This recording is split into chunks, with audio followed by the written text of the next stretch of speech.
Welcome back to our channel. आज के इस वीडियो में मैं आपको बताने वाली हूँ 5 इंपॉर्टेंट जजमेंट्स ऑफ जनवरी 2023।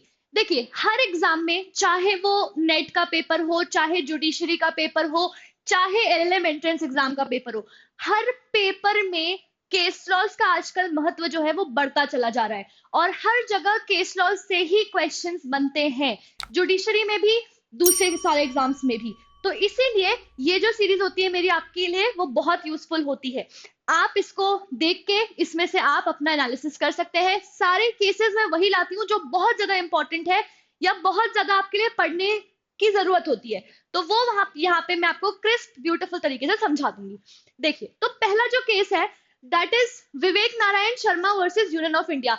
आपने बहुत इस केस के बारे में सुन रखा होगा, ठीक है, आपने बहुत सुन लिया होगा, क्योंकि आपको याद होगा जब मोदी जी ने एक रात को अनाउंस किया कि सारे 500 और 1000 के नोट अब बंद हो जाएंगे, उस दिन से पूरा इंडिया जाग गया। एकदम से आधी रात को जब ये अनाउंसमेंट होता है तो एक उथल पुथल सी मच गई सी थी पूरे देश में। इसी चीज को, डिमोनेटाइजेशन को चैलेंज किया गया था सुप्रीम कोर्ट के अंदर। तो सुप्रीम कोर्ट ने 4:1 के रेशियो में अपना जजमेंट दिया है इन फेवर ऑफ डिमोनेटाइजेशन। उन्होंने कहा है कि डिमोनेटाइजेशन एकदम वैलिड है, भले ही अगर मान लो कुछ लोगों को हार्डशिप हुई कि लाइन में, लंबी लाइनों में लगना पड़ा, बैंक में पैसे निकालने में दिक्कत हुई, पैसे जमा करने में बैंक में दिक्कत हुई, but still since the broader objective जो पब्लिक के इंटरेस्ट में था वो ज्यादा हमें ध्यान में रखना है, and since it serve the larger public interest, इसीलिए ये डिमोनेटाइजेशन सही था। लेकिन on the other hand justice B V Nagarathna, इनका जजमेंट भी बहुत इंपॉर्टेंट है। जो 4:1 के रेशियो में मैंने कहा, तो जो डिसेंटिंग जजमेंट था वो किसका था? जस्टिस बीवी नागरत्न का। इनका कहना था कि मान लिया कि जो आप करना चाह रहे थे वो सही था, मैं आपकी इस बात से अग्री करती हूँ कि जो आप करना चाह रहे थे कि आप लार्जर पब्लिक इंटरेस्ट को सर्व करना चाह रहे थे वो एकदम सही है, उसमें कोई दिक्कत नहीं थी। But the problem was with the procedure, कि प्रोसीजर ये कहता है कि आपको आरबीआई की पहले परमिशन लेनी चाहिए थी, आरबीआई को पहले देखना चाहिए था कि क्या हार्डशिप हो सकती है इस डिमोनेटाइजेशन की वजह से। अगर आपने वो नहीं किया और बिना वो किए आपने सीधे एक रात उठ के और बोल दिया कि 500 और 1000 के नोट बंद होते हैं अब से, तो ये अगेंस्ट द कॉन्स्टिट्यूशन है, ये नहीं सही चीज है, ऐसा बीवी नागरत्न का कहना था। लेकिन क्योंकि 4 जजेस ने मेजोरिटी से ये चीज कही कि डिमोनेटाइजेशन वैलिड है, तो आज की डेट में अगर मैं आपसे पूछूं कि आपसे अगर मैं पूछूंगी कि बताइए बच्चों डिमोनेटाइजेशन वैलिड है या इनवैलिड है, it's valid which has been declared by the court in this particular case. Then the second case that we are going to deal here is KC Cinema versus the state of JNK and others and connected matters. अच्छा, cinema घरों में जाते होगे या theatres में जाते होगे तो बहुत ज्यादा देखा होगा कि वहां पे जो दुकानें होती है सिर्फ वहीं से आप सामान खरीद सकते हैं, खाने का, पीने का, आप सिर्फ वहीं से खरीद सकते हैं ना, आप खुद से कुछ ले जा नहीं सकते।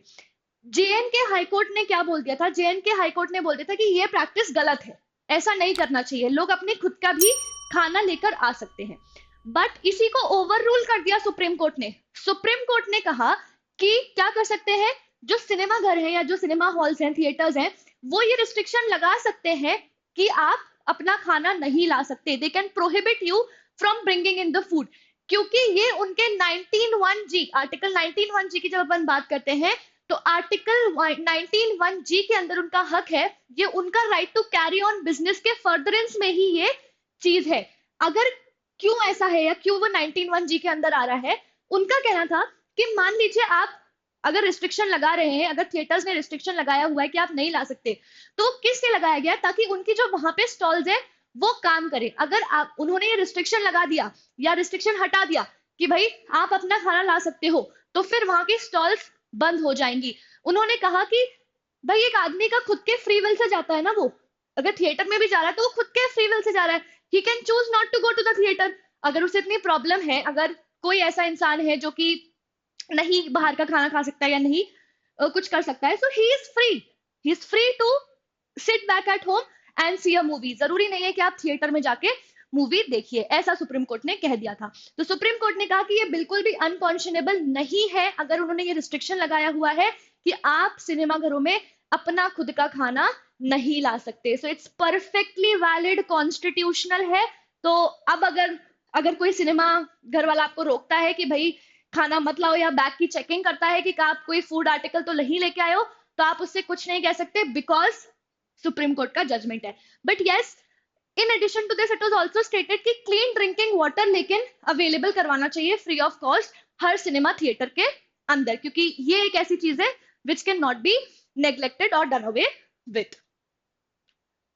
उसके बाद एक स्मृति देव वर्मा वर्सेस प्रभा रंजन देव वर्मा का केस था. अब इसमें हुआ क्या, इसमें बेसिकली द क्वेश्चन वाज कि अगर एक बंदा है वो किसी चीज के पोजेशन में रह रहा है, अब प्लेंटिफ आता है, वो कहता है कि भाई ये घर मेरा है, तो क्या आप आउटराइटली डिफेंडेंट को हटा देंगे जस्ट बिकॉज डिफेंडेंट अपना भी प्रूव नहीं कर पाया कि ये पोजेशन उसका ही है, राइटफुली पोजेशन उसका ही है, तो क्या डिफेंडेंट को निकाल देंगे बाहर पोजेशन से? इस केस में बोला गया बिल्कुल नहीं. Decree of possession can't be passed in favour of the plaintiff merely because defendant could not fully establish their title. जब भी एक प्लेंटिफ कोई भी सूट फाइल करता है कि पोजेशन मेरा होना चाहिए, तो आप आउटराइटली डिफेंडेंट को हटा नहीं देते हैं. आप क्या करते हैं, पहले प्लेंटिफ को प्रूव करना पड़ता है कि भाई मेरा सही टाइटल है. Once he proves his title, एक बार उसने अपना टाइटल प्रूव कर दिया, उसके बाद ही आप डिफेंडेंट को हटा सकते हैं. अब यहाँ प्लेंटिफ ने अपना टाइटल प्रूव ही नहीं किया, लेकिन जस्ट बिकॉज डिफेंडेंट भी नहीं कर पाया, तो क्या आप डिफेंडेंट को निकाल दोगे? बिल्कुल नहीं. First the plaintiff will prove that he is the title owner. उसके पास टाइटल है उस पर्टिकुलर प्रॉपर्टी का पोजेशन रखने का. उसके बाद फिर जब डिफेंडेंट ये प्रूव नहीं कर पाएगा कि उसके पास टाइटल नहीं है, only then will he be removed. लेकिन ऐसे आउटराइटली अगर दोनों में से कोई भी प्रूव नहीं कर पा रहा है, तो सिर्फ आउटराइटली डिफेंडेंट को नहीं निकाल देंगे, क्योंकि एक बंदा जो पोजेशन में है उसके तरफ बेंट रहता है चीज. अगर आप देखें तो ये पोजेशन हटाया नहीं जाएगा जब तक ये प्रूव ना हो जाए कि सामने वाले का टाइटल नहीं है, मेरा टाइटल है. This was held in this particular case. Then the next case is, ये एक इंटरेस्टिंग केस है, X versus state of Uttar Pradesh. इसमें हुआ क्या था, हस्बैंड ने वाइफ के अगेंस्ट एक क्रुएलिटी का सॉरी नॉट क्रुएलिटी, हस्बैंड ने वाइफ के अगेंस्ट ये मैटर लगाया कि wife is suffering from AIDS and that is why he needs a divorce. ठीक है, उसको डाइवोर्स चाहिए. तो डाइवोर्स का ग्राउंड होता है सेक्शन 13 में वेनरल डिसीज, कि आप वेनरल डिसीज के बेसिस पे डाइवोर्स क्लेम कर सकते हैं. तो अब उन्होंने जब एड्स है मेरी वाइफ को ऐसा बोलते हुए एक पिटीशन लगाई, फिर दूसरी पिटीशन फाइल कर दी वाइफ ने, जिसमें उन्होंने डाउरी का इनके ऊपर क्लेम लगाया कि डाउरी डिमांड की जा रही है मेरे से. तो यहाँ पे हाईकोर्ट ने क्या कर दिया, हाईकोर्ट ने उनकी जो डाउरी वाली जो पिटीशन थी उसको क्वैश कर दिया 482 की पावर यूज करते हुए. पर यहाँ पे अब क्वेश्चन जो सुप्रीम कोर्ट के सामने आया है वो ये है कि अगर ऑलरेडी एक डाइवोर्स की पिटीशन चल रही है, तो क्या ये दूसरी जो क्रिमिनल प्रोसीडिंग होगी डाउरी प्रोहिबिशन एक्ट के अंदर, क्या ये क्वैश कर हो जाती है ऑटोमेटिकली? कोर्ट ने कहा नथिंग डूइंग, ऐसा कुछ नहीं होता. एक दोनों पिटीशन अपनी अलग अलग चल रही है. एक ने अगर डाइवोर्स के लिए फाइल किया, इसका मतलब ये नहीं है कि दूसरे वाले पर्सन ने जिसने डाउरी के लिए फाइल कर दिया है उसकी कंप्लेंट को आप क्वैश कर सकते हैं. तो सुप्रीम कोर्ट ने यहाँ पे ये व्यक्त किया कि हाई कोर्ट ने बहुत ही गलत किया 482 की पावर यूज करते हुए इसको क्वैश करके. Criminal proceeding for dowry demand can not be quashed merely because divorce petition is pending. Just because the divorce petition is pending, इस रीजन की वजह से आप ये नहीं कर सकते कि आप इसको क्वैश कर दें. Then the next case is default bail अगर दी गई है, आपको पता होगा डिफॉल्ट बेल 167 सीआरपीसी के अंदर दी जाती है अगर टाइमली इन्वेस्टिगेशन कंप्लीट नहीं होती. तो यहाँ पे सवाल ये था कि अगर 90 दिन के अंदर भी इन्वेस्टिगेशन कंप्लीट नहीं हुई और डिफॉल्ट बेल दे दी गई है, तो क्या चार्जशीट फाइल करने पर इसको कैंसिल कर देंगे? कोर्ट ने कहा नहीं. Default bail can not be cancelled, can be cancelled on merits after presentation of chargesheet. ऐसा कुछ नहीं होता कि अगर चार्जशीट फाइल हो गई तो आप डिफॉल्ट बेल कैंसिल नहीं कर सकते हैं. Court can still cancel the default bail. अगर कोर्ट को लगता है कि सामने वाले ने कोई डिसीव किया है, सामने वाले ने कुछ फैक्ट्स गलत बताए हैं, या ग्रेविटी ऑफ ऑफेंस को देखते हुए लगता है कि भाई इसको बेल नहीं दे सकते, इस पर्टिकुलर अक्यूज पर्सन को बेल नहीं दी जा सकती, then after filing of chargesheet also the accused persons bail can be cancelled. So that's all for January month.